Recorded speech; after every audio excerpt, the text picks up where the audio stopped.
Azərbaycanda son 15 ildə göl və nohur balıqçılığı ilə məşğul olan kənd təsərrüfatı subyektlərinin sayı 93-dən 133-ə qədər yüksəlib və bu 43%lik artım deməkdir. Dəqiq ekspert yazır ki, bu barədə reportun məlumatına görə bunu deputat Sadiq Qurbanov Milli Məclisin plenar iclasında çıxışı zamanı deyib.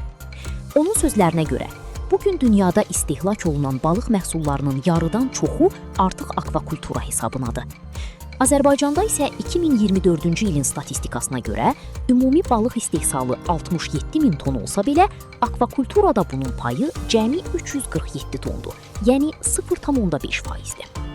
Digər statistikaya görə, ölkədə 100-ə yaxın orta və iri balıq yetişdirmə təsərrüfatları fəaliyyət göstərir ki, yəni bu yeni qanun bu sahənin genişlənməsinə, investisiyaların cəlb edilməsinə, istehsalın genişləndirilməsinə gətirib çıxaracaq.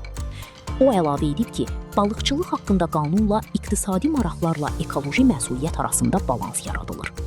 Nərəcinsli balıqların və digər qiymətli növlərin mühafizəsi, kürütökmə sahələrinin qorunması, digər növlərin, belə deyək, qarşısının alınması, su hövzələrinin monitoringi, meliorasiya ilə bağlı müasir hüquqi mexanizmlər də bu qanun layihəsi ilə müəyyən edilir.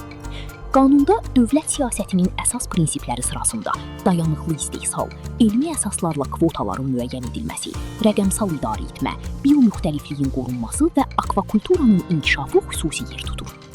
Bu sahənin inkişafı üçün təkcə təsərrüfatların sayının artırılması kifayət etmir.